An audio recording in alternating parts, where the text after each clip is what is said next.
सब कुछ क्लियर है? जल्दी से एक बार रिप्लाई कर दीजिएगा। ऑल ओके, कहीं से कोई दिक्कत, कोई समस्या, कोई परेशानी तो नहीं है? उसके बाद आपके इस सेशन की शुरुआत कर दी जाएगी। कैसे हैं आप? मैं गौरव स्वागत करता हूं आप सभी का आपके इस चैनल टीच एक्स्ट्रा पे। तो जल्दी से अपना कीमती रिप्लाई अवश्य कर दें। ऑल ओके, कहीं से कोई दिक्कत, कोई समस्या, कोई परेशानी तो नहीं है? आप सभी लोगों को good morning, good morning, good morning. चलिए, बहुत बढ़िया, लाजवाब, बेहतरीन, गजब, बेमिसाल। आई होप आप सभी लोग अच्छे होइएगा, स्वस्थ होइएगा, जहां भी होइएगा मस्त होइएगा। और आइए अपने इन तमाम मस्तियों के साथ शुरुआत करते हैं अपने आज के इस सेशन का। आप में से बहुत हमारे ऐसे मित्र हैं जो इस बार 20 जुलाई को 3.0 एग्जाम देने जा रहे हैं। मैंने बहुत ही अच्छे तरीके से मात्र 21 सवालों को यहाँ पर समाहित करने का कार्य किया है, अर्थात जहां से आप अपने आप को यह ऑब्जर्व कर पाएंगे, क्योंकि मैंने यहाँ पर लिखा ही है कि 21 में 20 सही, अर्थात आपके प्रश्न का लेवल भी बहुत अच्छे तरीकों का है। और ये एक प्रकार का ऐसा सेशन है जो आपके संज्ञान को क्रॉस चेक करने का कार्य करेगा, अर्थात आपने जिस प्रकार से भी मेहनत किया है उन तमाम मेहनत को क्रॉस चेक करने का कार्य करेगा। इसीलिए मैंने यहाँ पर 21 में 20 सही लिखा है, जो कि अपने आप में देखते हैं किनका आता है। तो आइए शुरुआत करते हैं अपने इस सेशन का। सर्वप्रथम आपकी जहां भी आस्था हो, जहां भी आपकी विश्वास हो, एक बार आप ईश्वर को याद कर लें कि हे ईश्वर, आप जहां भी हैं अपनी असीम कृपा हम सब पे बनाए रखें, ताकि आने वाले दिनों में हम सभी का परिणाम बेहतर नहीं बेहतरीन निकल कर आए। आज आप में से बहुत लोगों के घर में पर्व भी होगा, तो आपको आपके पर्व की हार्दिक शुभकामनाएं। अगर इच्छा करे तो कुछ मीठा मेरे साथ भी कीजिए, राइट। चलिए, तो शुरुआत करते हैं हम लोग अपने इस सेशन की। सर्वप्रथम पहला प्रश्न आपके स्क्रीन पे है, आराम से बनाने का कार्य करें। प्रश्न संख्या 1 आपके स्क्रीन पे। अगर आपने बीपीएससी की तैयारी में हैं तो आपको हिंदी हो तब, अंग्रेजी हो तब, हर जगह थोड़ा थोड़ा आपको ध्यान देने की आवश्यकता होती है। इस चीज को ध्यान में अवश्य रखिएगा। कह रहा है, I sign this science project dash dash London, अर्थात ये जो आपका प्रश्न है ये आपके प्रीपोजिशन से संबंधित प्रश्न है। प्रीपोजिशन आपका हर एक प्रकार के कंसेप्ट में, हर एक प्रकार के कंटेक्स्ट में अलग अलग प्रकार से यूज होता है, उपयोग होता है। तो यहाँ पे आपसे पूछ रहा है, I sign this science project dash dash in London. हम में से अक्सर मित्रों के दिमाग में, संज्ञान में क्या होता है कि भाई लैंग्वेज का पार्ट है, और लैंग्वेज में क्या है, तो लैंग्वेज में बस हमें कितना लाना है, 9 ही नंबर लाना है ना, आ जाएगा। ये एक प्रकार प्रकार का सोच जो होता है सो हमारा थोड़ा सा गड़बड़ होता है। इसीलिए ध्यान से आपको समझना है और आंसर देना है। बहुत बढ़िया, वेरी गुड, मैक्सिमम लोगों का सही आंसर आ रहा है। I sign this science project in London, क्या हो जाएगा आपका, इन लंदन हो जाएगा। Option number C is the correct answer. ऐसे जब आप इस लाइन को भी पढ़िएगा या किसी स्थान से पहले हम लोग क्या करते हैं, तो इन का ही उपयोग करते हैं, ऐसा आप लोगों ने पढ़ा भी होगा। So the correct answer is option number C. ऐसे आपको इस सेंटेंस को पढ़ने में भी इन वाली फीलिंग अवश्य आती। पर साना परवीन जी, आपने गलत कर दिया, आपने आंसर दिया बाई। बाई का उपयोग हम लोग तब करते हैं जब कोई हमारे नियरेस्ट होता है, पास में होता है, तो उस जगह पे हम लोग क्या करते हैं, तो बाई का उपयोग करते हैं। आइए आगे बढ़ते हैं। प्रश्न संख्या 2 आपके स्क्रीन पे। प्रश्न संख्या 2 आपके स्क्रीन पे। तो साना जी, आपने एक गलत कर लिया, अर्थात आपका एक नंबर तो गया। अब आपको 20 में 20 सही करना है। आइए सोनी जी, आपका भी गलत है, ऑप्शन नंबर बी नहीं होगा। यहाँ पे है अगला प्रश्न, select the option. Option number 2 आपके स्क्रीन पे है, प्रश्न संख्या 2। प्रश्न संख्या 2 में कह रहा है, select the option that can be used as a one word substitute for the given group of words. कहने का आपका आशय क्या हुआ, तो इसका कहने का आपका आशय हुआ अनेक शब्दों के लिए एक शब्द की यहाँ पर क्या हो रही है, तो बात हो रही है।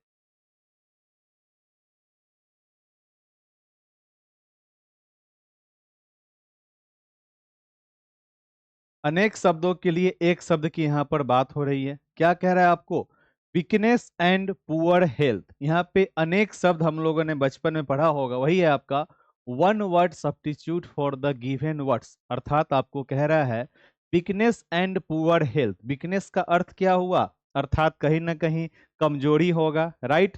चलिए, अगला है पुअर हेल्थ, अर्थात कहीं ना कहीं हमारा स्वास्थ्य क्या होगा, खराब होगा, उसी को हम लोग पुअर हेल्थ कह रहे हैं। तो यहाँ पर आपके पास में ऑप्शंस हैं, क्या आंसर होगा, थोड़ा सा सोच समझ के बताइएगा। तो अनेक शब्दों के लिए एक शब्द की बात हो रही है। वीकनेस एंड पुअर हेल्थ, अपने मन में आप इसके आंसर को सोचिए। जेनिलिटी को शायद हम बोलते हैं नेकी करना, नेक का कोई काम हम लोग करते हैं उसी को बोलते हैं नेकी करना।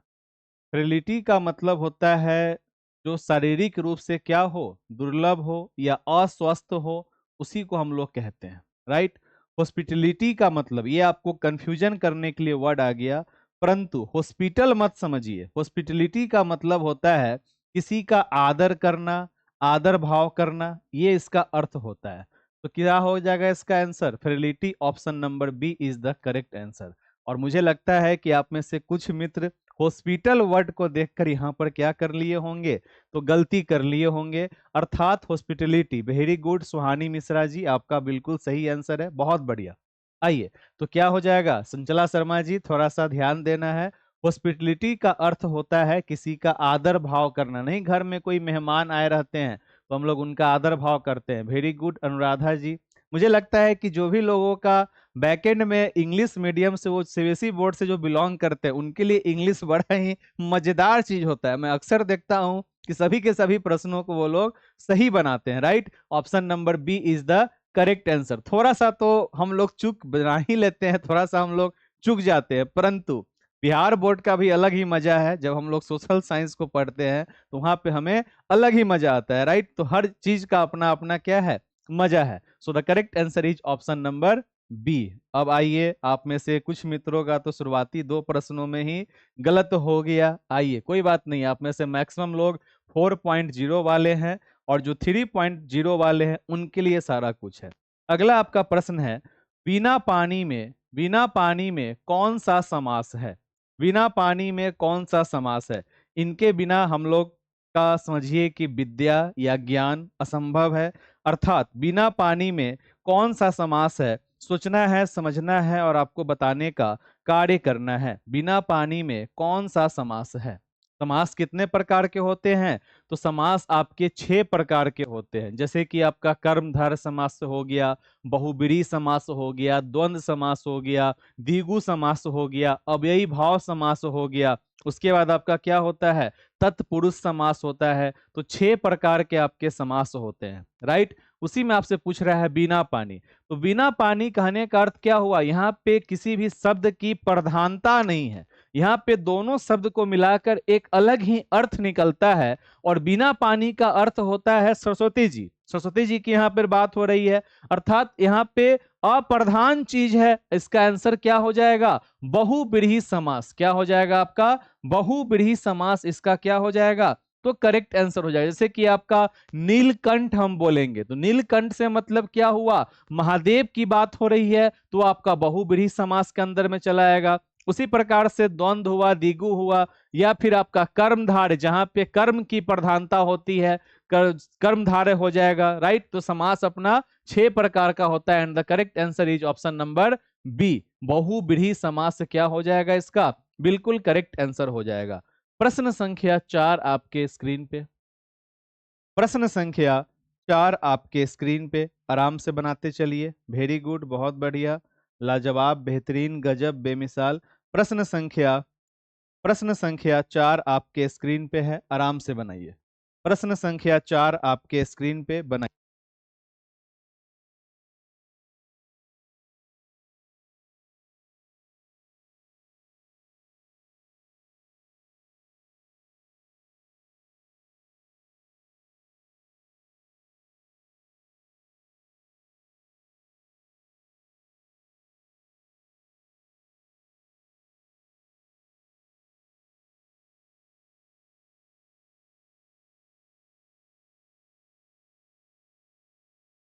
चलिए, प्रश्न संख्या 4, किसी वस्तु को प्राप्त करने की तीव्र इच्छा के लिए उपयुक्त शब्द में से कौन सा होगा? देखिए, यहाँ पर जब हम बात करें तो अपेक्षा, अपेक्षा का मतलब क्या होता है, किसी से जब हम कुछ उम्मीद रखते हैं उसी को हम लोग अपेक्षा के भी नाम से जानते हैं, राइट। अपेक्षा का अपोजिट हमारा क्या हो जाएगा, उपेक्षा।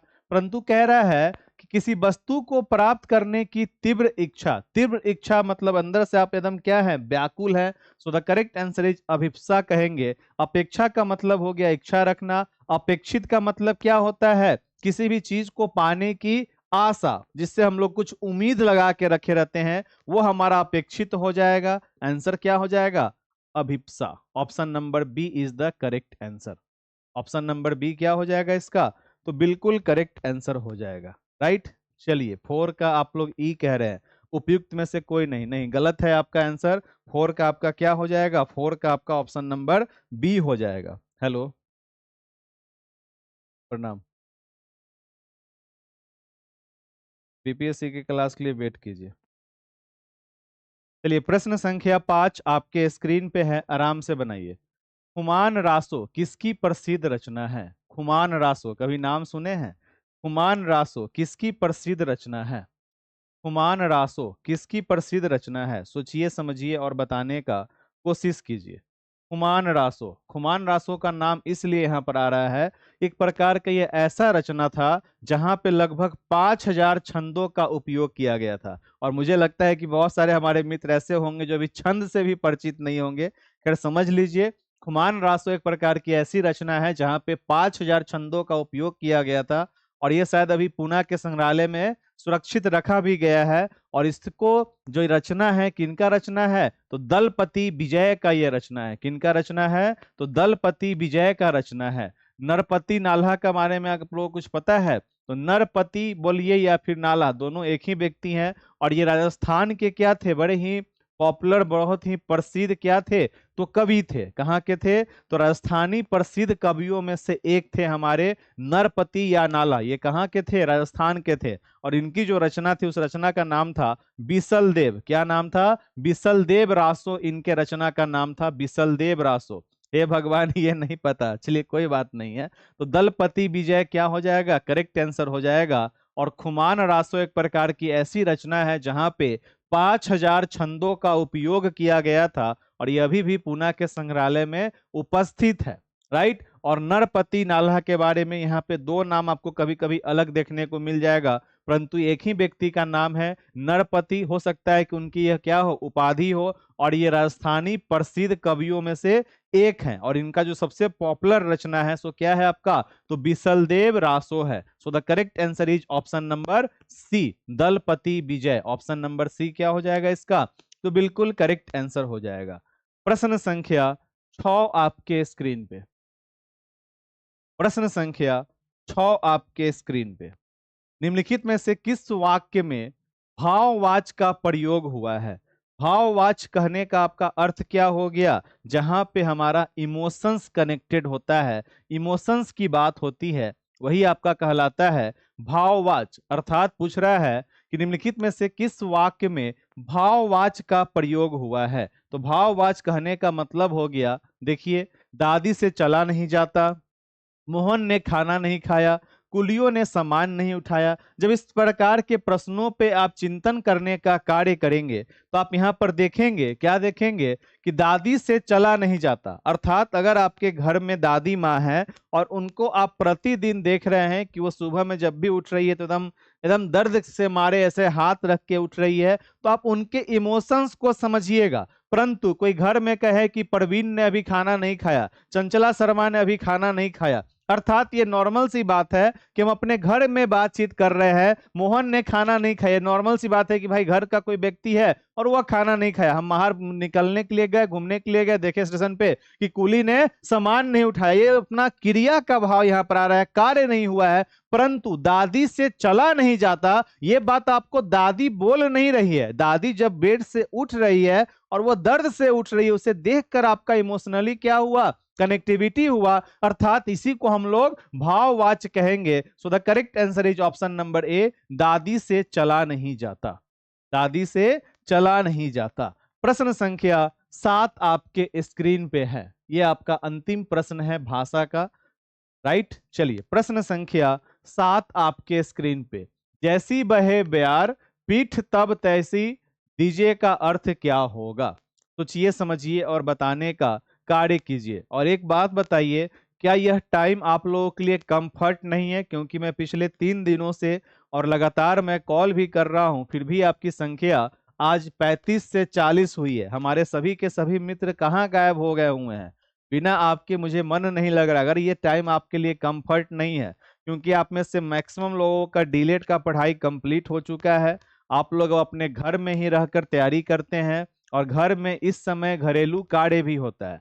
अक्षय सर मॉर्निंग में आते थे, जिस कारण से 11:15 बजे वो क्लास लेते थे। तो अगर आपको कोई प्रॉब्लम है, ये टाइम अगर आपके लिए कंफर्ट नहीं है, किसी भी प्रकार के आप कार्य में हैं, तो आप मुझे बता सकते हैं, मैं इस टाइम को चेंज कर दूंगा, परंतु आपकी कनेक्टिविटी होनी चाहिए।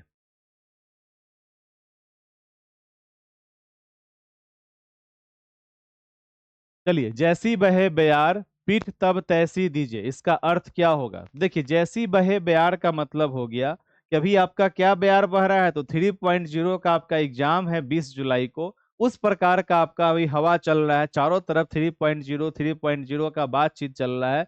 अर्थात जैसी बहे बयार का अर्थ क्या हो गया कि समय का रुख देखते हुए कार्य करना। ऑप्शन नंबर ए क्या हो जाएगा इसका? बिल्कुल करेक्ट आंसर हो जाएगा कि समय का रुख देखते हुए काम करना चाहिए। और अभी हम सभी के सर पे क्या है, सीटेट का रिजल्ट आएगा, उसके बाद हमारा 4.0 का फॉर्म भी फिलअप करना है, उसमें भी लगना है हमें। अर्थात जिस प्रकार का हमारा समय हो, उस प्रकार से हमें क्या करना है, कार्य करना है। So the correct answer is option number A क्या हो जाएगा इसका?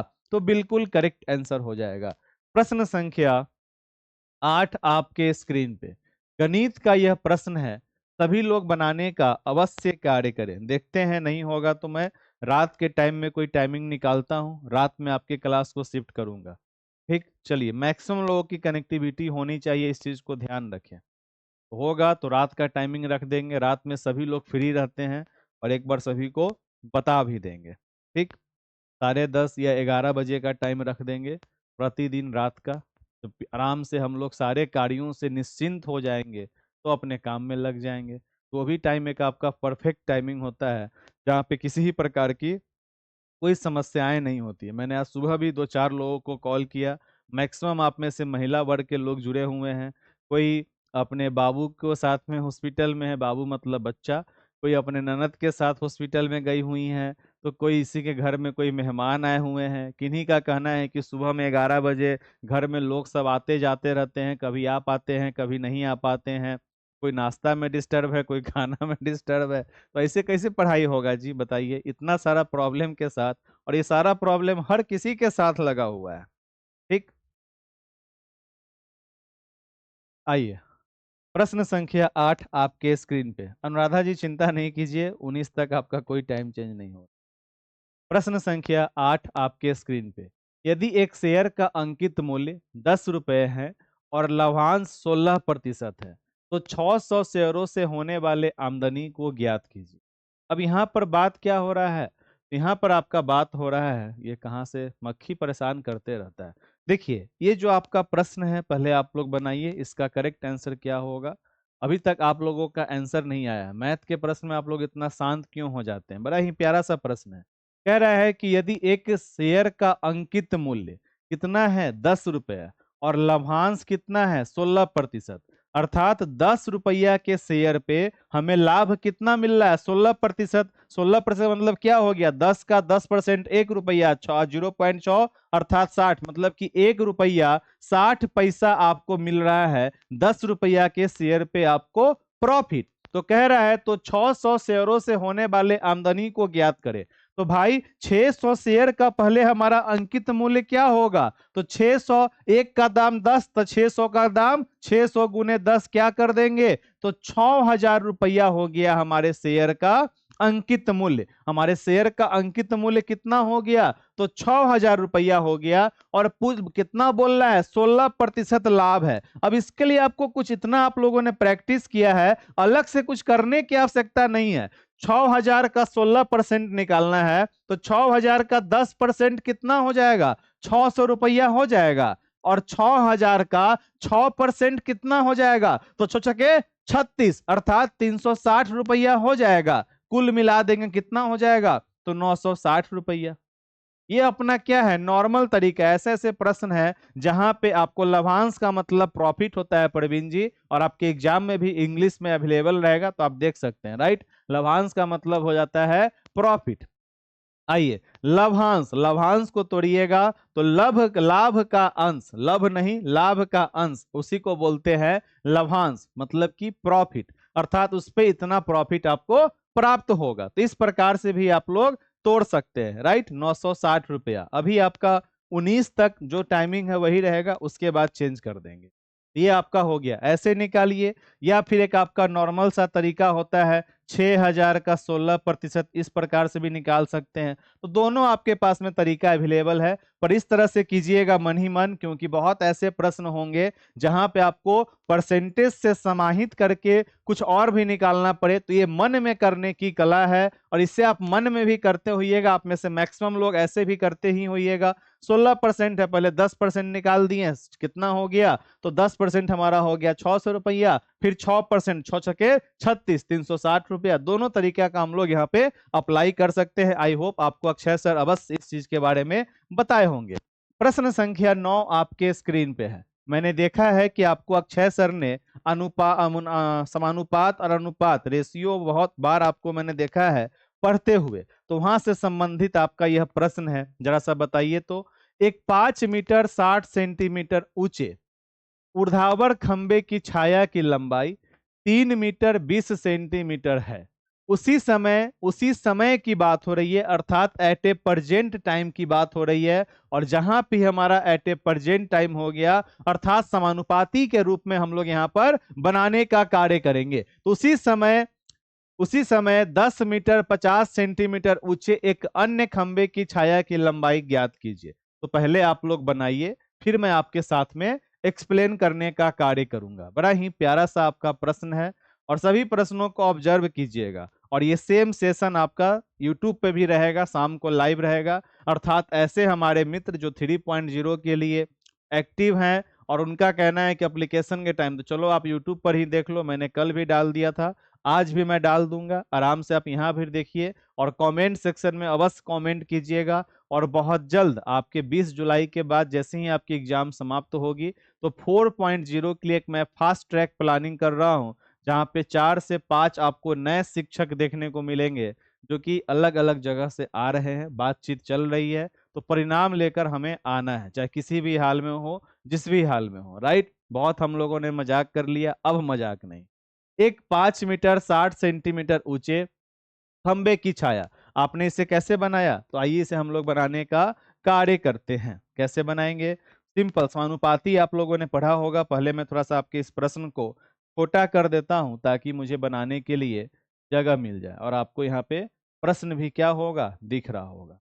अब देखिए, ऐसे प्रश्नों में जब आपका एक समय का बात हो, एक ही आपका एक समान समय हो, तो वो अपना किसके अंदर में आ जाएगा, तो समानुपाती के अंदर में आता है। अर्थात यहाँ पे दो खंभे की बात हो रही है, तो इसका सिंपल सी बात है कि पहले खंभे की ऊंचाई, पहले खंभे की ऊंचाई, ठीक। उसके बाद पहले खंभे की ऊंचाई और पहले खंभे की क्या दी हुई है, वेरी गुड मिश्रा जी, बहुत सही आपका आंसर आ गया, बहुत बढ़िया। रूपा सिंह जी, आपका भी आंसर आ गया, वेरी गुड। चलिए अभी हम लोग यहाँ पर बात करते हैं, और आपको कुछ समझाने का भी कार्य करते हैं। सब लोग अपने अपने अकॉर्डिंग क्या कर रहे हैं, आंसर देने का काम कर रहे हैं, परंतु आंसर के बीच में आप लोग मिस्टेक कर रहे हैं, ठीक। चलिए, पहले खंभे की ऊंचाई और पहले खंभे की छाया, पहले खंभे की छाया। चलिए तो जल्दी से यास्मीन जी उस ट्रिक के माध्यम से मन ही मन निकाल कर मुझे बताइए इसका आंसर क्या हो जाएगा। उसके बाद किसकी बात हो रही है, तो दूसरे, अर्थात दूसरे खंभे की लंबाई और दूसरे खंभे की छाया, ठीक। आइए हम लोग अब आराम से इसे बनाते हैं। पहले खंभे का ऊंचाई कितना बता रहा है, तो 5 मीटर 60 सेंटीमीटर, यही है आपका। इसकी छाया क्या है, तो इसकी छाया है 3 मीटर 20 सेंटीमीटर, राइट। दूसरे खंभे की लंबाई कितनी है, 10 मीटर 50 सेंटीमीटर। और दूसरे खंभे की छाया नहीं पता है, उसे मान लीजिए माना कि x, ये हमारा समानुपाती के ऊपर में आ जाएगा। अब इसे हम लोग कैसे बनाएंगे, सबसे पहले आप देखिए कि यहाँ पे दो अलग अलग प्रकार का चिन्ह है। एक मीटर है और एक आपका क्या है, तो सेंटीमीटर है। सबसे पहले हम लोग इसे क्या करेंगे, चेंज करेंगे। 5 मीटर का मतलब क्या हो गया, इसे हम लोग सेंटीमीटर में चेंज करेंगे। 5 मीटर का मतलब 500 सेंटीमीटर, अर्थात हम लोग क्या बोल सकते हैं, तो 560 सेंटीमीटर। 3 मीटर 20 सेंटीमीटर चेंज करेंगे तो कितना हो जाएगा, 320 सेंटीमीटर हो जाएगा। 10 मीटर का मतलब 1000 और 50 कितना हो जाएगा, तो 1050 सेंटीमीटर हो जाएगा, बट्टा में एक्स। अब हम लोग क्या करेंगे, एक्स का मान निकालेंगे, हमारा आंसर आ जाएगा।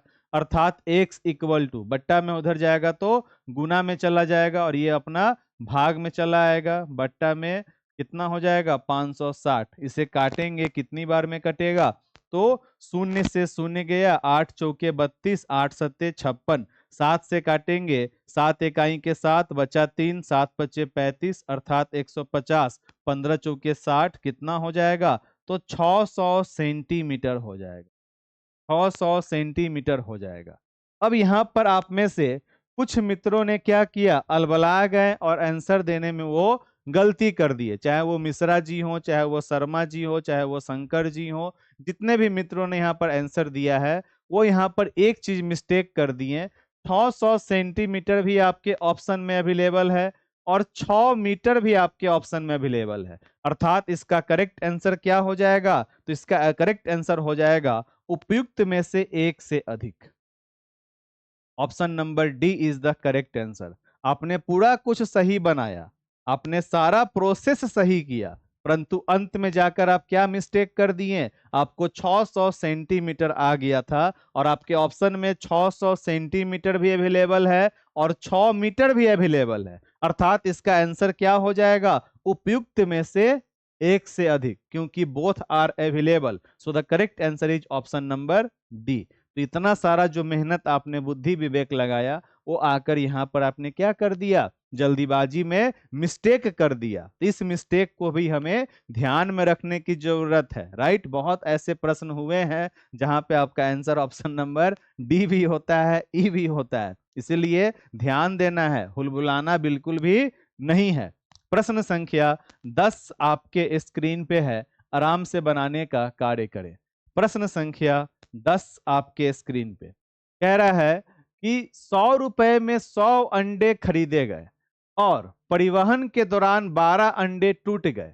व्यापारी ने शेष अंडे 1 रुपए 20 पैसे प्रति अंडे के दर से बेचे, तो उसका लाभ ज्ञात कीजिए। बहुत ही अच्छा सा, नॉर्मल सा और आपके व्यवहारिक जीवन से संबंधित ये प्रश्न है, और आप कहीं भी किसी प्रकार के चीजों में, अर्थात ये आपका एक प्रकार से लाभ और हानि का प्रश्न है। और जो 3 बार आपका एग्जाम हुआ है देखिएगा, तो 2-4 ऐसे प्रश्न आपको गणित में, रीजनिंग में अवश्य मिलेंगे जो नॉर्मल आपके आसपास से ही हो। बिल्कुल राहुल जी, आपकी भी कमेंट आ रही है, फिलहाल पढ़िए। आपके कमेंट में, आपके कमेंट सेक्शन में बहुत लोग हैं, यहाँ पे लोग डिलेट का रिजल्ट भी पूछ रहे हैं, तो मैं इग्नोर कर देता हूँ, इसलिए बस अभी पढ़ने का काम कीजिए। और जब जो रिजल्ट होगा वो बोर्ड का काम है, गौरव का काम नहीं है। और किसी प्रकार का कोई भी सूचना किसी भी शिक्षक के पास में नहीं होता है। मेरे आज तक के जीवन में ऐसा कोई भी आदमी देखे ही नहीं है जो ये बोला हो कि कल रिजल्ट आएगा, कल ही रिजल्ट आ जाए। इसलिए परेशान मत होइए, अभी पढ़ाई चल रहा है, पढ़ाई का काम कीजिए। 100 रुपए में 100 अंडे खरीदे गए, लाभ हानि की बात हो रही है, अच्छा, अर्थात 100 रुपया क्रय मूल्य, तो विक्रय मूल्य भी क्या है अपना, 100 रुपया है, नहीं। 100 रुपए में 100 अंडे खरीदे गए, अर्थात 100 अंडे का क्रय मूल्य अपना क्या हो गया, 100 रुपया हो गया।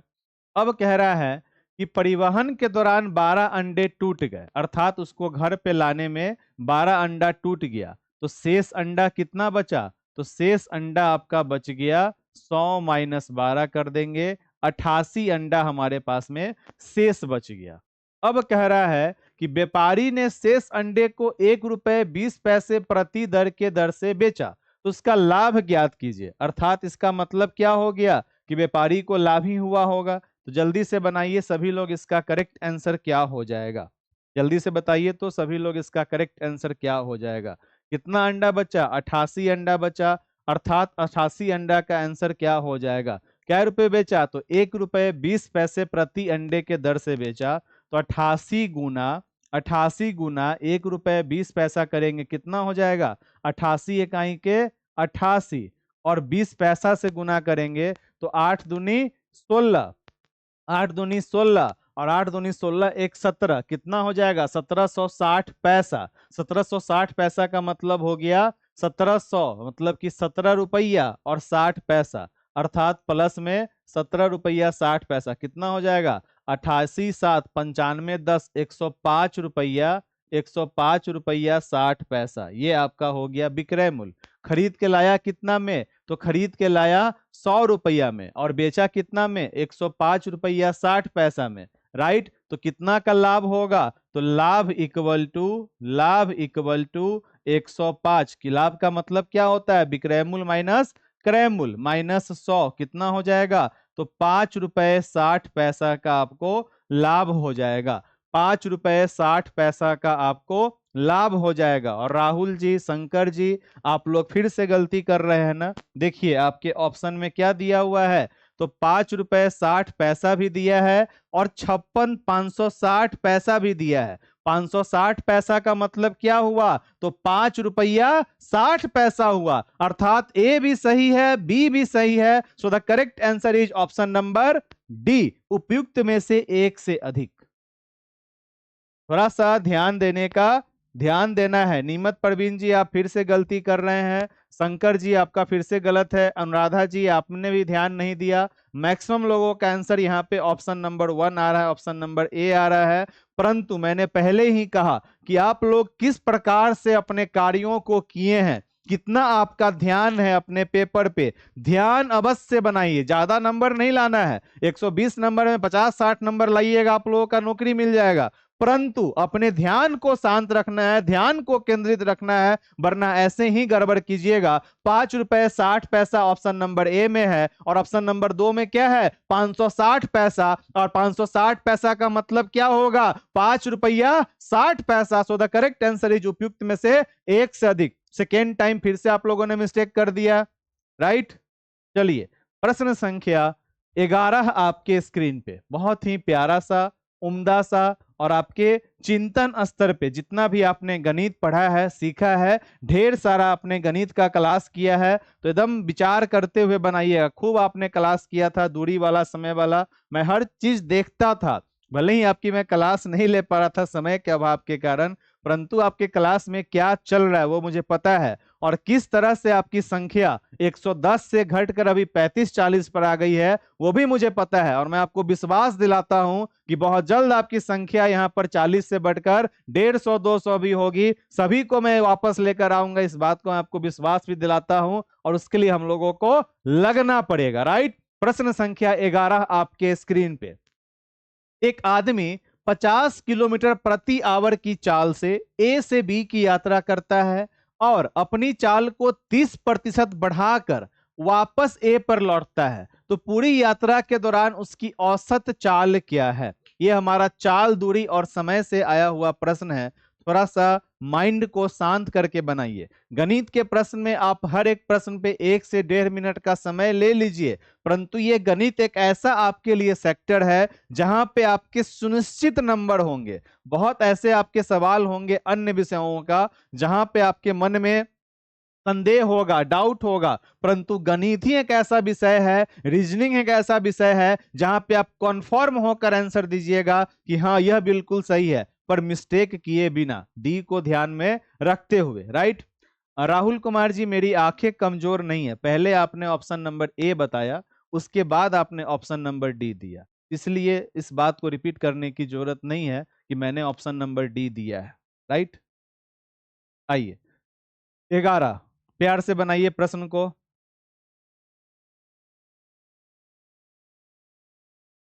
एक आदमी 50 किलोमीटर प्रति आवर की चाल से ए से बी की यात्रा करता है, अर्थात हमें पता नहीं है, यहाँ पे क्या पूछ रहा है औसत चाल। तो औसत चाल निकालने के लिए हमें क्या पता होना चाहिए, औसत चाल का मतलब हो गया किसी का कुल दूरी और समय, अर्थात हमारे पास में न दूरी का पता है न समय का पता है। हमें न दूरी का पता है न ही हमें समय का पता है, और ये हमें जब पता चलेगा तभी हम बना पाएंगे। प्रश्न तो आप लोग लिख लिए होइएगा, कॉपी पर देख लिए होइएगा, तो आइए इसे हम लोग बनाने का प्रयास करते हैं। सबसे पहले मैं थोड़ा सा प्रश्न को छोटा कर दूं ताकि मैं आपको समझा सकूं। आई होप आपको क्लियर दिख रहा होगा।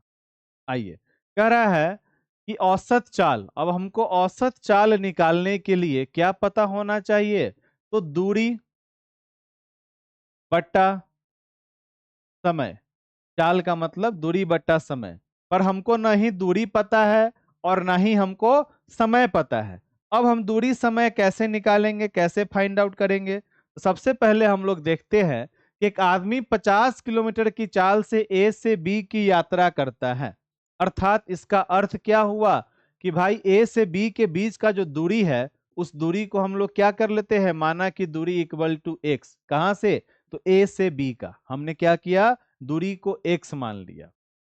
राइट, कि चाल से ए से बी की यात्रा करता है और अपनी चाल को 30% बढ़ाकर वापस लौटता है। अब 30% बढ़ाने का मतलब क्या हुआ कि अगर उस आदमी का चाल 50 किलोमीटर पर आवर जाने का है और उधर से लौटने का चाल क्या है, तो 30% बढ़ा दिया, तो 50 का 30% क्या होगा, तो 5 या 15, 15 किलोमीटर का स्पीड और बढ़ गया। अर्थात वापस कैसे आएगा, तो 50 प्लस 15 कितना हो जाएगा, तो 65 किलोमीटर पर आवर के स्पीड से वह आदमी क्या हुआ होगा, तो उधर से वापस आया होगा। अर्थात हमें दूरी को हमने क्या मान लिया, एक्स मान लिया। तो पहले हम लोग जाने का समय निकालते हैं। तो जाने का समय हमारा दूरी क्या है, सिंपल से आपने पढ़ा होगा, दूरी इक्वल टू क्या होता है, तो चाल गुने समय होता है। यही ना आपका फॉर्मूला होता है, दूरी इक्वल टू चाल गुने समय होता है, यही होता है ना। और चाल इक्वल टू दूरी बट्टा समय, ये हम लोगों ने पढ़ा है। यस और नो में जल्दी से रिप्लाई करें। अच्छा प्रश्न है, ध्यान से आपको बनाना है। हो सकता है कि आप लोग मुझसे ज्यादा बीपीएससी का गणित अवश्य मेहनत करते हैं, पढ़ते हैं, तो आपके पास में कोई ना कोई ट्रिक भी होगा, उस ट्रिक के माध्यम से भी आप लोग बनाने का कार्य करते होइएगा, ऐसा हो सकता है। परंतु जो आपके सामने मैं आपको बता रहा हूं, इसे भी एक बार देखने का और समझने का कार्य कीजिएगा। Right, clear. आइए, तो हमने दूरी को मान लिया x, तो a से b जाने का अगर हम लोग समय निकालें, a से b जाने का समय निकालेंगे, तो दूरी हमारा क्या है, समय निकाल रहे हैं, तो दूरी बट्टा चाल हो जाएगा। दूरी है x और चाल हमारा क्या है जाने का, 50 किलोमीटर पर आवर। तो ये हमारा हो गया समय। किसका समय हो गया, तो जब हम a से b की तरफ गए हैं, तो यह हमारा समय हो गया x/50। अब हमको वापस आना है, अर्थात बी से ए की तरफ आने में हमारा स्पीड बढ़ गया, 30% हमने इंक्रीज कर लिया। अर्थात हमारा क्या है, तो 65 किलोमीटर पर आवर है। क्यों? क्योंकि 30% हमारा स्पीड बढ़ गया। अर्थात तब समय क्या लगेगा, तो एक्स, और भाई हमारा चाल क्या है, तो 65 का है, x/65। हमने दूरी को क्या माना था, तो एक्स माना था, x/65। तो ये हमारा समय नंबर 1 हो गया जाने का, ये हमारा हो गया जाने का समय, और ये हमारा हो गया आने का समय। अब हम लोग क्या कर लेंगे, तो कुल समय निकाल लेंगे। कुल समय क्या हो जाएगा, तो दोनों को आपस में जोड़ दीजिए, 50 प्लस x/65। क्या इसी तरह से आप लोग बनाए हैं, या फिर कोई आपके पास में इसको बनाने का ट्रिक भी था? 50 और 65 का एलसीएम निकालिएगा तो कितना प्राप्त होगा, जल्दी से रिप्लाई कीजिए। क्या ऐसे आपने बनाया है, या और कोई तरीका है आपके पास बनाने का? 650, 50 से काटेंगे, शून्य से शून्य गया, 5 से काटेंगे, 13 पंचे 65, अर्थात क्या हो जाएगा, तो 13 एक्स हो जाएगा। प्लस 65 से काटेंगे 10 बार में, 10 एक्स हो जाएगा। क्या हो जाएगा, कुल समय 23x/650। ये हमारा निकल गया कुल समय। ये हमारा क्या निकल गया, तो ये हमारा निकल गया कुल समय। कितना आ गया, 23x/650 हमारा हो गया कुल समय। और हमको क्या पता करना था, दूरी। तो कुल दूरी क्या हो जाएगा, कुल दूरी क्या हो जाएगा, जल्दी से बताइए। कुल दूरी, जाने का दूरी x, आने का दूरी x, दोनों को आपस में जोड़ देंगे, क्या हो जाएगा, तो 2x हो जाएगा। अब हमें दूरी भी पता है और हमें समय भी पता है। कुल दूरी भी पता चल गया और हमें कुल समय भी पता चल गया। क्या अब हम इसको नहीं बना सकते हैं, अब हम औसत चाल नहीं निकाल सकते हैं? आप लोग अगर कोई ट्रिक से बनाए होइएगा तो मुझे एक बार बताइएगा, मैं भी थोड़ा सा सीख लूंगा।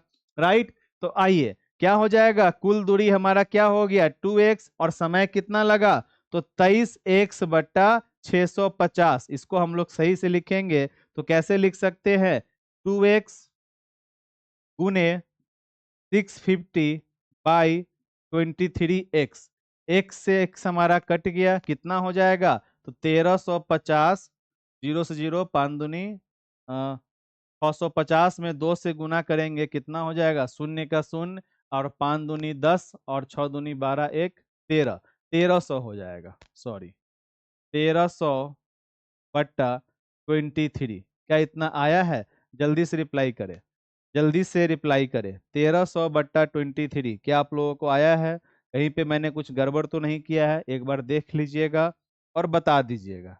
आपका यह मित्र ऑलवेज आपके साथ में कहाँ लगा रहता है? तो आपके साथ में सीटेट पेपर 1 के बेसिक मैथ में हम लगे रहते हैं, राइट? तो कितना हो जाएगा? 1300/23 हो जाएगा। अब इसको अगर हम लोग तोड़ेंगे फ्रैक्शन में तो कितना टूटेगा? सोचिए, समझिए और बताने का काम कीजिए।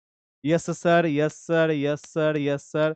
चलिए, सो द करेक्ट आंसर क्या हो जाएगा? 56.12/23 भाग दीजिएगा तो आपको आ जाएगा 56.12/23। Option number B is the correct answer.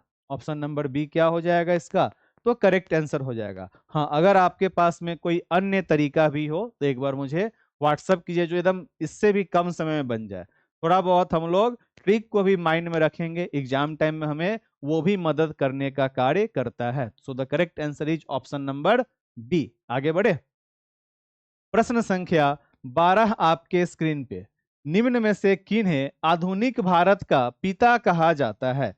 आधुनिक भारत का पिता कहा जाता है। सोचिए, समझिए और बताने का कार्य कीजिए। 65 कैसे आया? नीतू कुमारी जी, जब उसने अपने स्पीड को इंक्रीज किया ना, देखिए मैंने ये लाइन आपको बोल कर ही समझा दिया। क्या बोल रहा है कि एक आदमी 50 किलोमीटर के चाल से गया और अपनी चाल को 30% बढ़ाकर वापस आया। तो 30% क्या बढ़ाया? तो अपने चाल को बढ़ाया। तो 50 का 30% मैडम कितना होगा? 50 का 30% कितना होगा? 50 गुने 30/100, शून्य से शून्य, शून्य से शून्य, कितना हो गया?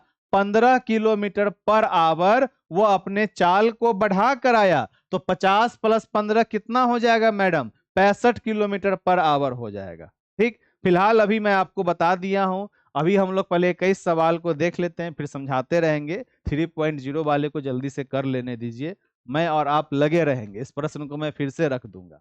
आइए, निम्न में से किन्हें आधुनिक भारत का पिता कहा जाता है? देखिए, आधुनिक भारत का पिता का यहाँ पर बात हो रहा है, किन्हें कहा जाता है? तो राजा राम मोहन राय को आधुनिक भारत का पिता कहा जाता है। इन्होंने विभिन्न प्रकार के पत्रिकाओं के माध्यम से सती प्रथा का आपने नाम सुना है? यस और नो में जल्दी से रिप्लाई कीजिएगा। क्या आपने सती प्रथा का नाम सुना है?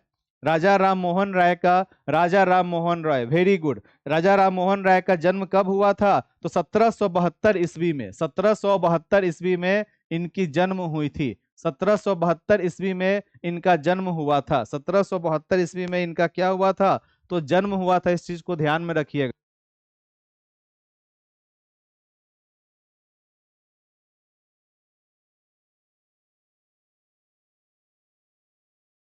राजा राम मोहन राय का जन्म कब हुआ था? 1772 ईस्वी में। कहाँ पे हुआ था?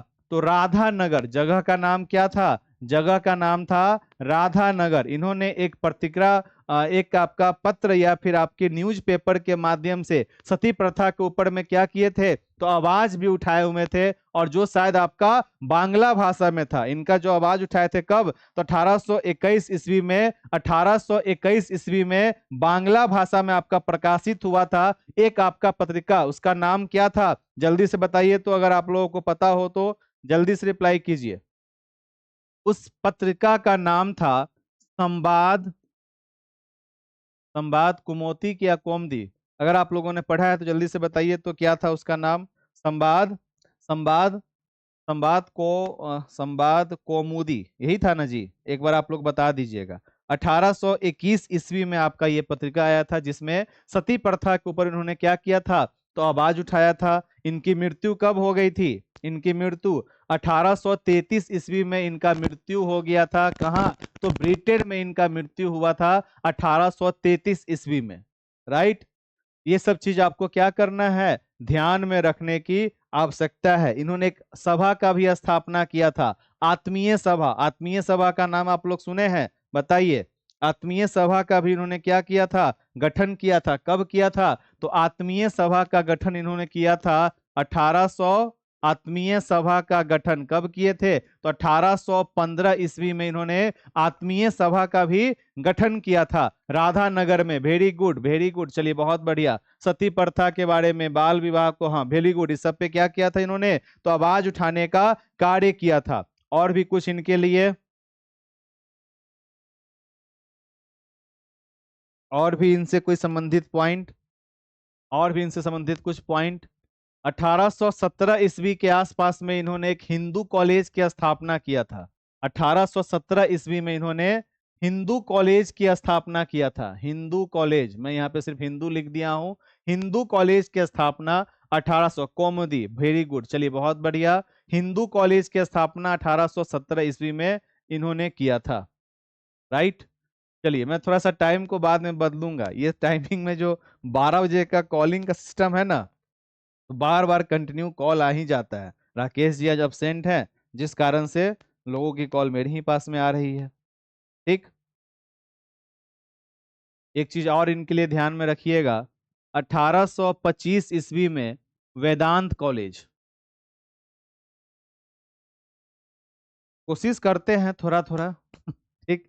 Option number A is the correct answer. प्रश्न संख्या 13 आपके स्क्रीन पे, महात्मा गांधी का विवेक रक्षक किसे कहा गया है। महात्मा गांधी का विवेक रक्षक किसे कहा गया है। गांधी से संबंधित आपका यह प्रश्न है। संवाद कौमुदी, बहुत बढ़िया, वेरी गुड। मुझे पता है कि आप लोगों का सोशल स्टडीज हो, तब आपका बहुत ज्यादा बेहतर है मुझसे, क्योंकि आप लोग एक साल से लगे हुए हैं। और ये वीकली न्यूज़पेपर था, धन्यवाद। देखिए जो आपका ये संवाद कौमुदी था, सो आपका वीकली क्या था, तो न्यूज़पेपर था। Very good. चलिए, महात्मा गांधी का विवेक रक्षक किसे कहा गया। विवेक को ही हम लोग क्या बोलते हैं, तो अंतर आत्मा के भी नाम से जानते हैं। अर्थात अंतः मन से जो उनको इंटरनल उस चीज की अपने जो विचार होते हैं, जो हमारे अंतः मन में जो हमारे थॉट्स चलते रहते हैं, उन तमाम विचारों का जो रक्षक थे गांधी जी के, सो कौन थे, तो उनके राजनीतिक गुरु, उनके राजनीतिक गुरु का नाम क्या था, तो गोपाल कृष्ण गोखले था। Option number C is the correct answer. Option number C क्या हो जाएगा, बिल्कुल करेक्ट आंसर हो जाएगा। प्रश्न संख्या 14 आपके स्क्रीन पे, बिहार दिवस का क्या महत्व है। बिहार दिवस का क्या महत्व है जो हर साल 22 मार्च को मनाया जाता है। एक बार आप लोग ध्यान से बताइएगा कि इस बार आपका बिहार दिवस, इस बार आपका बिहार दिवस,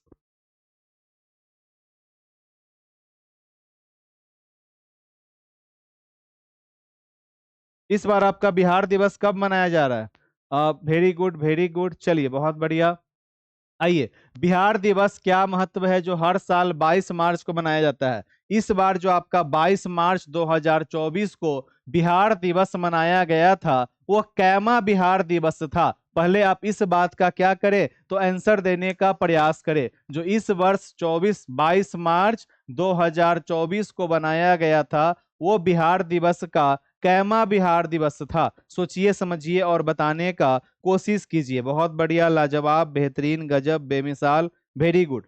इस बार आपका वेरी गुड 112वां बिहारमा दिवस था। 112वां बिहार दिवस मनाया गया है। 22 मार्च 2024 को 112वां बिहार दिवस मनाया गया है। बिहार दिवस के बारे में चर्चा सर्वप्रथम कहाँ हुआ था, इसकी घोषणा किसने किया था, तो जॉर्ज पंचम ने एक सभा में इसकी घोषणा किए थे। और कब किए थे, बताइए कब किए थे। दिल्ली में एक आपका दरबार लगा हुआ था, और वह दरबार लगा हुआ था, उसमें जॉर्ज पंचम ने क्या किया था, तो घोषणा किया था 12 दिसंबर, 12 दिसंबर 1911 ईस्वी को। कब, तो 12 दिसंबर 1911 ईस्वी को दिल्ली के एक दरबार में जॉर्ज पंचम ने इसकी क्या की, तो घोषणा की। औपचारिक रूप से यह कब आया था, औपचारिक रूप से, वेरी गुड। सभी लोग अपना अपना आंसर दे रहे हैं, पर जो मैं पूछ रहा हूं वह आप लोग बताने का कार्य नहीं कर रहे हैं।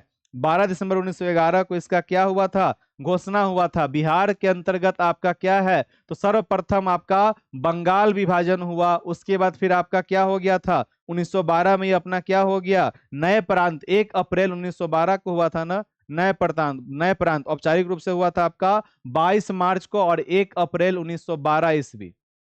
राइट। उसके बाद 1936 में आपका उड़ीसा यहाँ से अलग हो गया, और अंतिम बार आपका सन 2000 ईस्वी में आपका झारखंड भी यहाँ से अलग हुआ। ये सब हम लोगों ने पहले से भी क्या किया है, तो पढ़ कर रखने का काम किया है। 103 कह रहे हैं कि 112 होगा, एक बार चेक कर लीजिए, 112 या 110, इसे एक बार कॉन्फर्म कर लीजिएगा। 22 मार्च करेंट अफेयर में मैंने कहीं पढ़ा था, एक बार आप लोग कंफर्म हो लीजिए, क्योंकि दो दो मित्र कह रहे हैं तो हो सकता है मैं ही गलत हूं। 22 मार्च बिहार दिवस,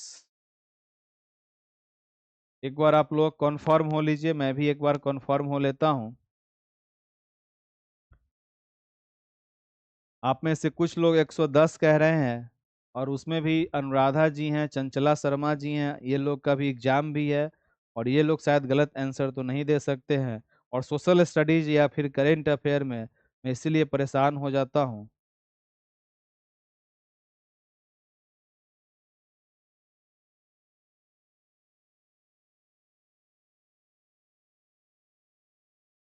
देखिए 1912 में आपका अलग हो गया, तो 12 से 8 20, 88 वर्ष तो ऐसे ही हो गया। उसके बाद 88 4 आपका क्या हो गया, सही तो है आपका 92, 102 112, सही है, 112 ही होगा। मोबाइल भी हैंग हो गया है, आंसर नहीं जा पा रहा है। चलिए कोई बात नहीं। 12 दिसंबर 1911 ईस्वी को क्या हुआ था, तो जॉर्ज पंचम ने इसका घोषणा किया हुआ था, और 112वां दिवस है। आप शायद गूगल वगैरह पे 110 कहीं देखे होइएगा, सिंपल जोड़ लीजिए ना, 1912 से आपका हुआ, और 1912 से अभी क्या चल रहा है आपका, 2024 चल रहा है, तो 24 वर्ष इधर हो गया, और 12 8 20, 88 वर्ष आपका उधर हो गया। 88 4 92, 92 10 102, और 102 10 112, नॉर्मल, कहीं गूगल करने की आवश्यकता ही नहीं है, राइट।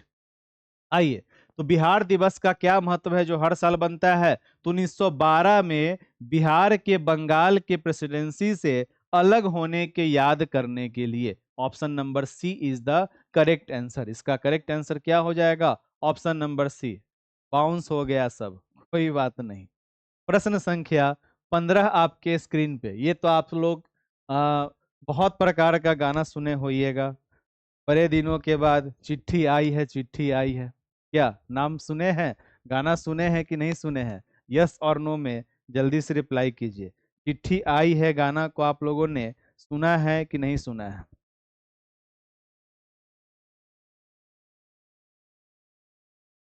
बहुत बढ़िया, लाजवाब, बेहतरीन, गजब, बेमिसाल।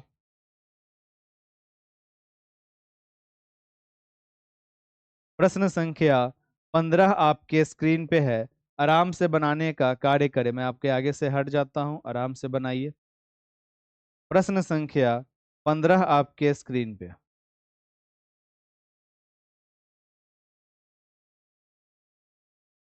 बड़े दिनों के बाद, चलिए, जॉर्ज पंचम,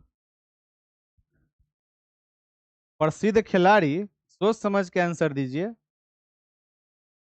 करेंट अफेयर के बुक में 110 दिया था, तो वो 2 वर्ष पहले की बात हो रही होगी। चलिए कोई बात नहीं है, बाई मिस्टेक कहीं भी होता है।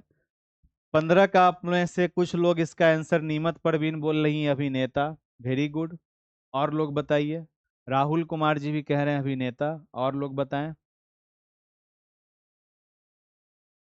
देखिए, हाल ही में पंकज उदास का निधन हो गया, जो क्षेत्र से संबंधित थे। अनुराधा जी चेक क्या कीजिएगा, आपका 12 1912 को आपका 22 मार्च 1912 से आपका बिहार दिवस मन रहा है। 22 मार्च 1912 से आज जो आपका कितना डेट हो रहा है, तो आज आपका 22 मार्च 2024, बैठ के निकाल लीजिए, आपका निकल जाएगा। तो इसमें चेक क्या करना, आप स्वयं भी आप निकाल सकती हैं। ठीक, तो चिट्ठी आई है, तो पंकज उधास का निधन हो गया, जो क्षेत्र से संबंधित थे। अक्सर लोग यहाँ पर आंसर क्या देंगे, अभिनेता देंगे, परंतु अभिनेता क्या कहलाते हैं, एक्टर कहलाते हैं। और अभिनेता अभिनय करके नाटक को दिखाने का कार्य करते हैं, किसी भी सीन पे काम करते हैं। परंतु पंकज उदास क्या थे, तो ये गजल भी गाते थे, गाना भी गाते थे, और ये सिंगर थे, गायन क्षेत्र था इनका, ये गायक थे, सिंगर थे, राइट। तो न इतिहासकार होगा, न अभिनेता होगा, न प्रसिद्ध खिलाड़ी होगा, आंसर क्या होगा? उपयुक्त में से कोई नहीं। Option number E is the correct answer. Option number ई होगा। क्यों? क्योंकि ये क्या थे? तो ये सिंगर थे, और सिंगर को आप अभिनेता, ऐसा नहीं है कि यहाँ पे पवन सिंह गाना भी गाते हैं, हीरो भी हैं, तो आप उनको अभिनेता बोल दिए। तो हर एक व्यक्ति का अपना अपना क्या होता है? छवि होता है, राइट। जैसे कि आपके शाहरुख खान हो गए, वो क्या है? वो अभिनेता है, उनका आपने गाना सुना है। ऋतिक रोशन हो गए, क्या है? वो अभिनेता है। या फिर आपने वरुण धवन का नाम सुना होगा, सब क्या है? अभिनेता है। परंतु सोनू निगम ने एक मूवी में भी काम किया है, और वो सिंगर भी हैं, राइट। इस चीज को ध्यान में रखना है। तो पंकज उदास क्या थे? गजल वगैरह गाते थे, और ये गायन क्षेत्र से थे, अर्थात उपयुक्त में से कोई नहीं।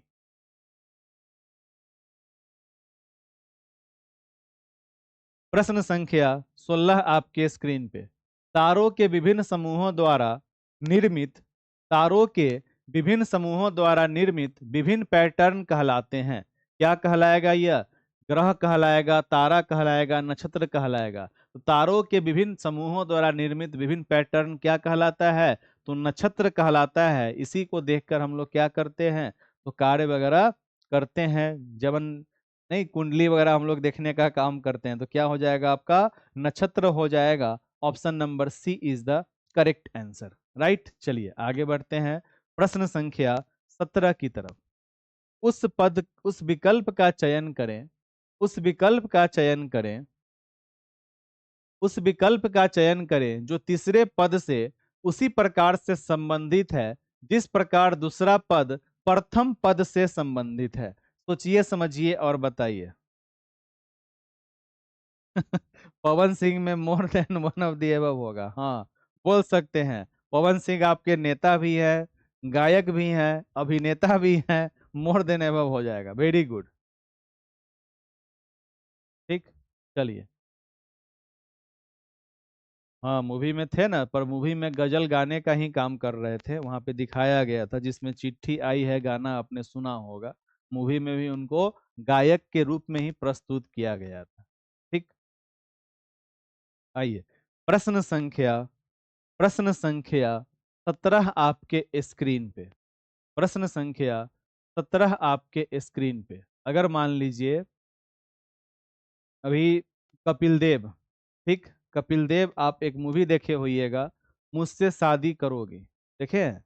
उसमें लास्ट में कपिल देव की भी एंट्री होती है, हरभजन सिंह की भी होती है। अब आपसे कोई पूछेगा कि कपिल देव जो है, और ऑप्शंस में लिखा होगा क्या कि खिलाड़ी हैं कि अभिनेता हैं, या फिर ऑप्शन में खिलाड़ी ना दिया हो, अभिनेता दिया हो, तो एक मूवी में दिख गए आपको, तो क्या उनको आप अभिनेता बना दीजिएगा? उस मूवी में भी उनका रोल क्या था?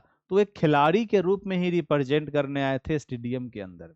इस चीज को ध्यान में रखना है। आपके चिराग पासवान जी हो गए, उन्होंने एक मूवी में काम किया है, परंतु उनकी प्रसिद्धि उस मूवी में वो क्या बतौर अभिनेता के रूप में भी कार्य किए हैं। तो उनके बारे में हम लोग कह सकते हैं कि वो नेता भी हैं और अभिनेता भी हैं। क्यों? आपने मूवी देखा है कि नहीं चिराग पासवान जी का?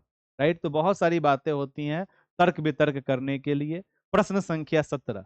उस विकल्प का चयन करें जो तीसरे पद से उसी पर संबंधित है। अर्थात मत्स्य विज्ञान में हम लोग मछलियों के बारे में अध्ययन करते हैं, तो मृदा विज्ञान में किसके बारे में अध्ययन करेंगे? तो मिट्टी के बारे में करेंगे। भूपटल मतलब मिट्टी के ऊपर का पार्ट। और चांद का हम लोग खगोल शास्त्री जब खगोल के बारे में पढ़ते हैं तब चांद के बारे में अध्ययन करेंगे। गलत हो गया। Option number B is the correct answer.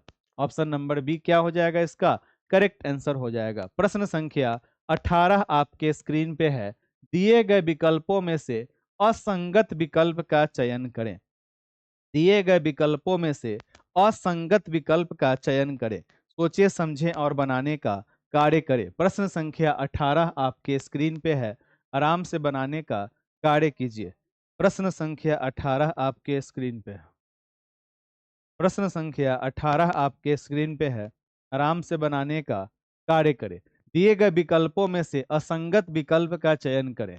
देखिए, सबसे पहले यहाँ पर आपने देखा सीई के, ये थोड़ा सा आपको परेशान करने के लिए भी प्रश्न ऐसे होते हैं, राइट। तो आराम से बनाने का काम करना है, राइट। देखिए, सी सी का मतलब क्या हुआ? सी अगर हम लोग सोचते हैं तो सी है, ई है, के है, या तो आपका डिफरेंस हो सकता है, सी के बाद डी छोड़ के अपना क्या हो जाएगा? ई हो जाएगा। परंतु फिर सी के बाद डी ई छोड़ के एफ हो जाएगा। पर ये सीक्वेंस हमारा बैठा नहीं। सी का वैल्यू क्या है, तो सी अपना होता है ABC 3 पे, ई अपना 5 पे, और के अपना कितना पर होता है, तो GHI JK, आई अपना 9 पे, तो के अपना क्या हो जाएगा, तो के अपना हो जाएगा 11 पे। कुल योग कितना हो, 11 5 16 3 19 हो गया। राइट, यही ना होगा जी आपका इसका, 11 5 16 3 कितना हो जाएगा, तो 19 हो जाएगा। राइट, चलिए। हाँ, और राजनीतिज्ञ भी है, हाँ बिल्कुल, इस बार क्या बन गई, तो वो सांसद बन गई, कंगना रनावत क्या बन गई, तो सांसद बन गई। आइए आगे बढ़ते हैं। सी कितना पे होगा, 3 पे। एफ कितना पे होगा, ABCDEF अर्थात 6 पे, और आई अपना 9 पे, 9 6 15 3 18। ए अपना कितना पे होगा, 1 पे।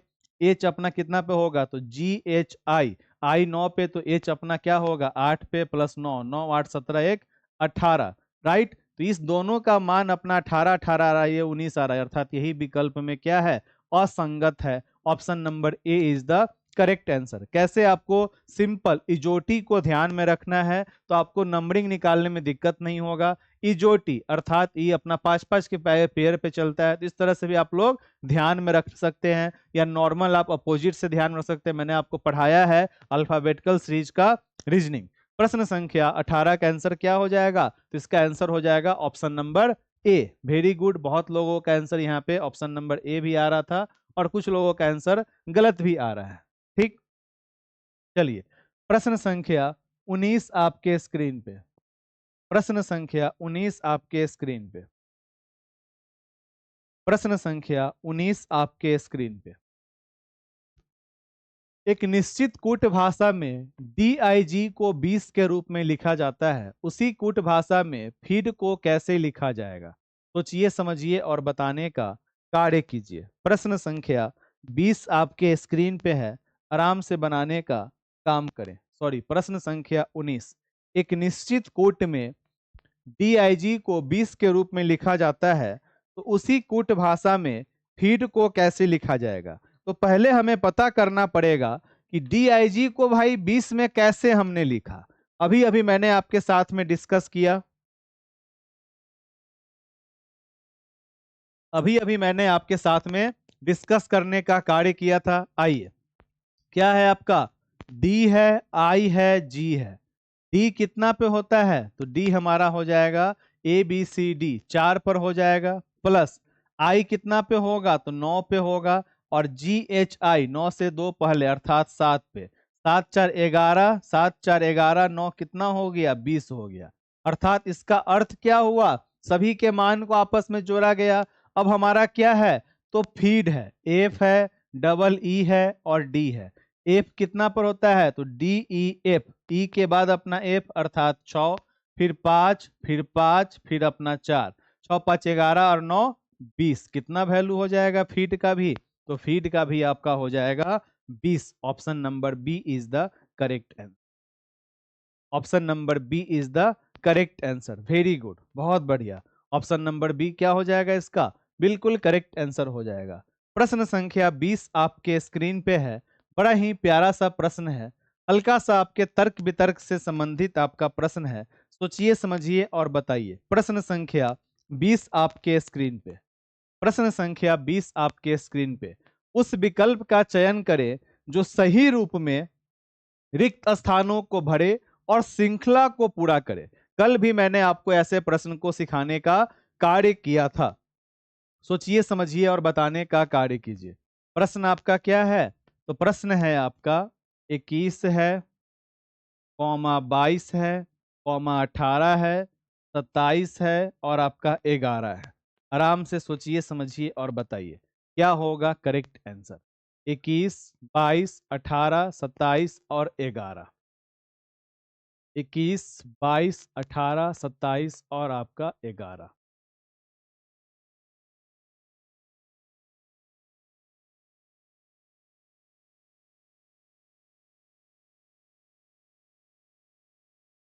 21 22 18 27 और आपका 11। कल हो सके तो आपकी क्लास कल भर, सिर्फ कल के लिए, कल हो सके तो मैं 7 बजे, क्योंकि कल थोड़ा सा एक जगह जाना है मम्मी को लेकर, तो आने में कहीं 11 12 बज जाए, लेट हो जाए डॉक्टर के पास, तो मैं सुबह में ही क्लास आपकी ले लूँगा। उम्मीदतः सुबह 7 बजे, 7:30 बजे, 8 बजे।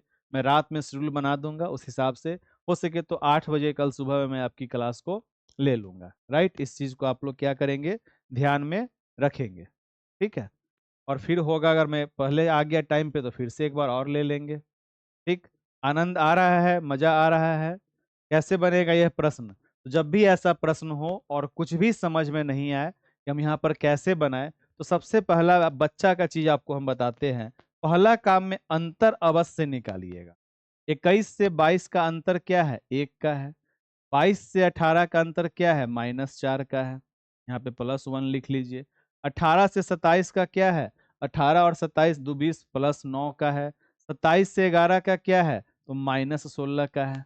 अब जब आपने इस प्रकार से अंतर देखा, इसमें खाली जगह कहाँ दिया है? अरे अगला पूछ रहा है रिक्त स्थान को यहाँ लीजिए, खाली स्थान बना देते। ठीक, इतना आप लोग धिया पुता वाला बात पूछते हैं ना। अब यहाँ पर आपको अगला सीक्वेंस पकड़ना है। तो जैसे ही आपने अंतर लिखा, तो आपने यहाँ पर क्या देखा? आपने जैसे ही यहाँ पर अंतर लिखा, ये आपका 1 का स्क्वायर है, ये आपका 2 का स्क्वायर है, ये आपका 3 का स्क्वायर है, ये आपका 4 का स्क्वायर है। तो अगला क्या होगा? 5 का स्क्वायर होगा। पहले प्लस हुआ, फिर आपका माइनस हुआ, फिर प्लस हुआ, फिर माइनस हुआ, तो फिर क्या होगा? अपना प्लस होगा। 5 का स्क्वायर कितना होता है? 25 होता है। 11 में 25 को जोड़ेंगे कितना हो जाएगा?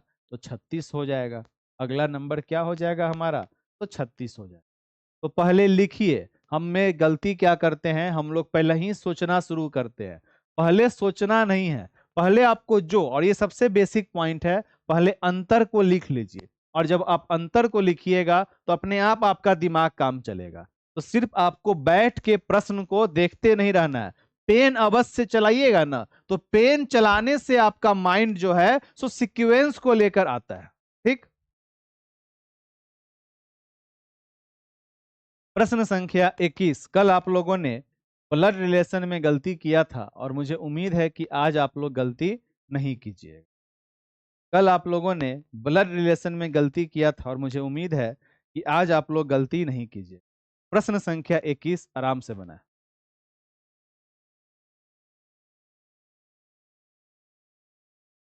और थोड़ा सा आइए, मजा आएगा, आनंद आएगा। आपकी संख्या रहती है तो मुझे भी क्लास लेने में आनंद आता है।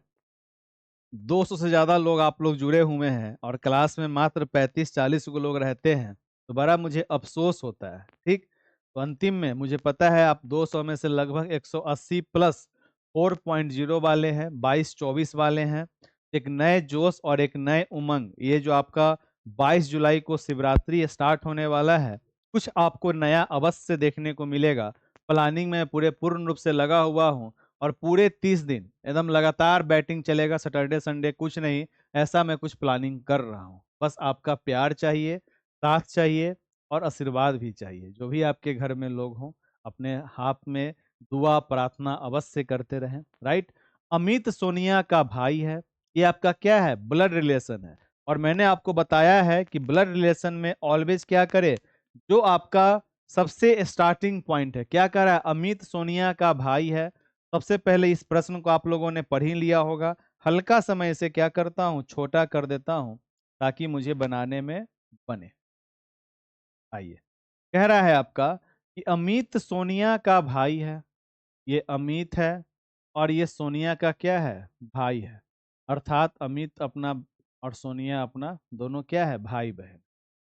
ज्योति निकिता की बहन है। ज्योति और निकिता का फिलहाल यहाँ पर अभी कोई संबंध नहीं है, आगे बढ़िए। सोनिया सतीश के पिता की बेटी है। सोनिया सतीश के, ये सोनिया है, ये सतीश है। और सतीश के पिता, अर्थात सतीश के पिता जो भी हो, सतीश के पिता की बेटी है। अर्थात अमित, सोनिया और सतीश तीनों क्या हो गए? तो भाई बहन हो गए। और उसके पिता जो भी हो अभी पता नहीं है, आगे बढ़िए। निकिता कविंदर की बेटी है। अब हमको तो पता नहीं है, सिर्फ इतना पता है कि ज्योति और निकिता बहन है। और निकिता क्या है? तो कविंदर की बेटी है, अभी तक कुछ भी नहीं पता है। ज्योति अमित की माँ है। अर्थात पिता है कोई और ज्योति क्या है? अमित की माँ है। तो यहाँ पे आ गई ज्योति। अर्थात ज्योति और ये पिता दोनों क्या हो गए? पति पत्नी हो गए। और ज्योति माँ अगर अमित की है तो सोनिया की भी माँ है और सतीश की भी माँ है।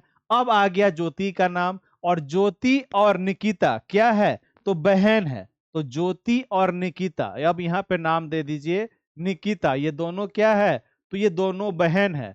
और ज्योति के पिता, निकिता किसकी बेटी है, कविंदर की, अर्थात निकिता कविंदर की बेटी है। इसका मतलब क्या हुआ कि ज्योति के भी पापा का नाम क्या है, तो कविंदर है। क्यों, क्योंकि ज्योति और निकिता दोनों आपस में बहनें हैं, राइट। आगे बढ़िए।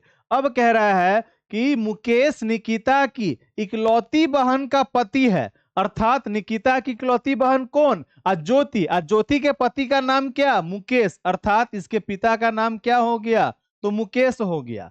अब पूछ रहा है कि सतीश जो है कविंदर से क्या संबंध है, अर्थात सतीश कविंदर का क्या लगेगा। तो कविंदर कौन है, तो कविंदर सतीश के मम्मी के पापा है, अर्थात कविंदर हो गए नाना, परंतु सतीश क्या होगा, तो सतीश होगा नाती। सतीश कौन होगा, नाती। Option number C is the correct answer. वहीं पे पूछता कि कविंदर का सतीश से क्या संबंध है, तो नाना का। तो the correct answer is option number C, नाती। ऑप्शन नंबर सी क्या हो जाएगा, नाती।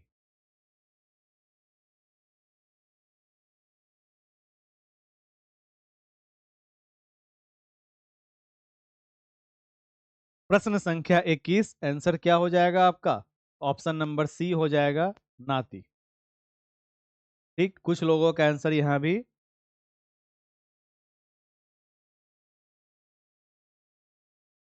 क्लियर।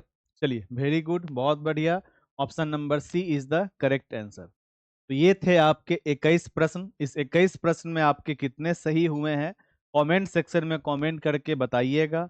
आप सभी को आपके 3.0 के लिए wish you all the best. अगर कहिएगा तो एक और वीडियो मैं कल आपके लिए उपलब्ध करवा दूंगा। तब तक के लिए बाय बाय। आप सभी लोगों को ऑल दी बेस्ट।